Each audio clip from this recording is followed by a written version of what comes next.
Hey everyone, welcome back to Corporate Decoder. Today we're diving into some twisty-turny financial shenanigans where Wall Street's number games can make your head spin faster than a fidget spinner doing triple axels.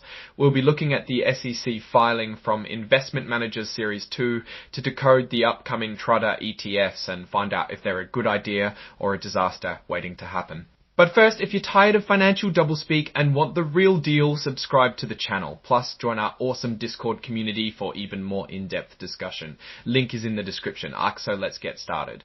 So what's this filing even about? Well, in short, it's a prospectus, which is basically where a company tells potential investors all the important things about a new investment. In this case, it's for a bunch of new ETFs, all trying to double the daily gains of a single company's stock. So if a stock goes up 1%, the ETF tries to go up 2%. Sounds good, right? Except the same goes for losses, and it gets weird when you hold them for more than a day. These funds are really different from your average ETF. They're like financial turbochargers designed to magnify the daily performance of some singular popular stock. A key thing to remember here, they aim for that double return each day and each day only. Holding them for longer periods can be a wild ride due to something called compounding. The prospectus has a warning saying these funds are suitable only for sophisticated investors, understand complex products, and can actively manage and monitor the products daily. If you're not glued to stock tickers all day, these probably aren't for you. Let's get to the actual details. Each of these ETFs is going to charge a management fee of Fegri Alv of all fine 30%. These fees add up, especially if the ETF is underperforming or losing value, so you're paying them whether things are going well or not. For example, they tried to illustrate expenses by saying if you invest $10,000, the expense over 1 year would be $132. One thing to keep in mind with the examples is that they don't include brokerage commissions for buying and selling shares, so that's an extra cost on top of what they show. Here's the deal: portfolio turnover isn't available yet because these ETFs are brand new. Turnover matters because it indicates how frequently the fund is buying and selling securities.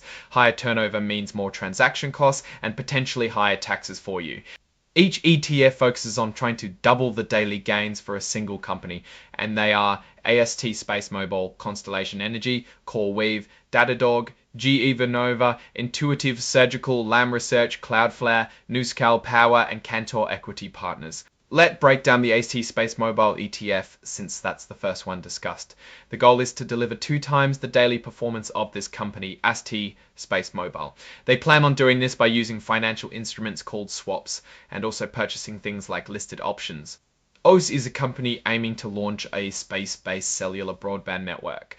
However, crucially, all the details and descriptions surrounding ASTs comes from public filings, with AXS saying they haven't verified details about ASTS, so there's no guarantee about accuracy or completeness. That means that they're passing the do your own research disclaimer onto you. Let's talk about the risks, and there are plenty. The investment has high volatility.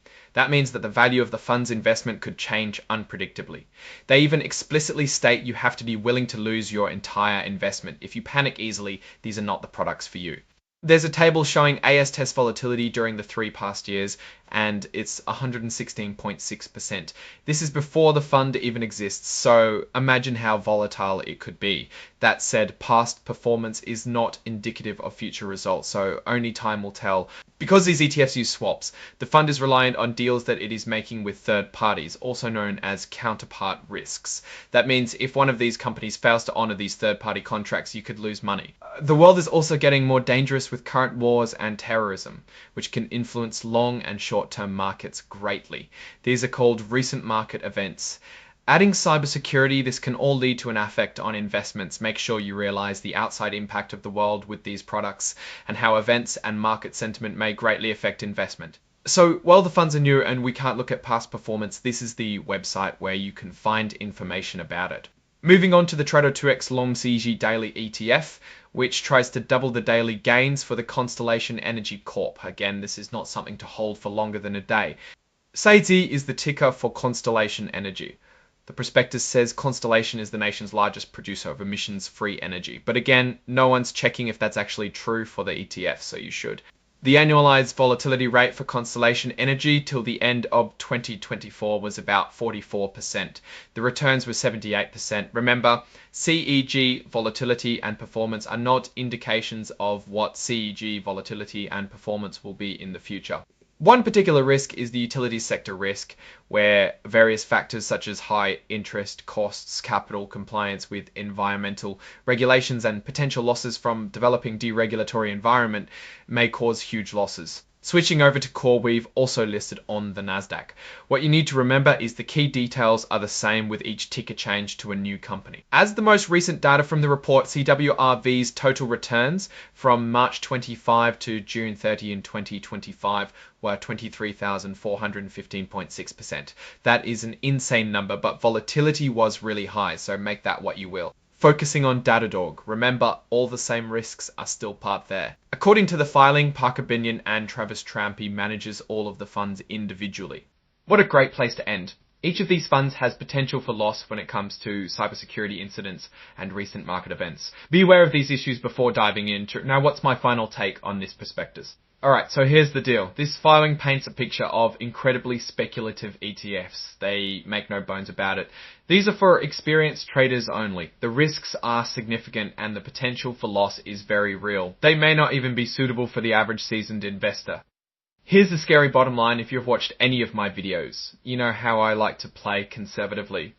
These are more of a risky gamble. These super specific EFTs double down on daily events. If the sector and or a specific company causes any slight downturn, there is a great chance of having a huge loss. But let's be clear, this report isn't sugarcoating anything that I've seen, which is good. You need a solid grasp of macroeconomics, market sentiment, and the individual companies these funds invest in to have any chance of succeeding, or more likely barely breaking even. Also because that these are newly formed and barely have any time on the market, which adds another problem on determining any success of the funds. Personally, I'd avoid these unless you're comfortable with high-risk short-term plays with a bit of wallow attitude, as volatility can just erase gains randomly, so be well aware that it is not your typical investment. Alright, that's my take on these new trader ETFs. What do you think? Drop in the comments. And if you appreciated the breakdown, hit that like button and subscribe. Also make sure to join our Discord. It has great resources and discussion. Thanks for watching and I'll see you next time.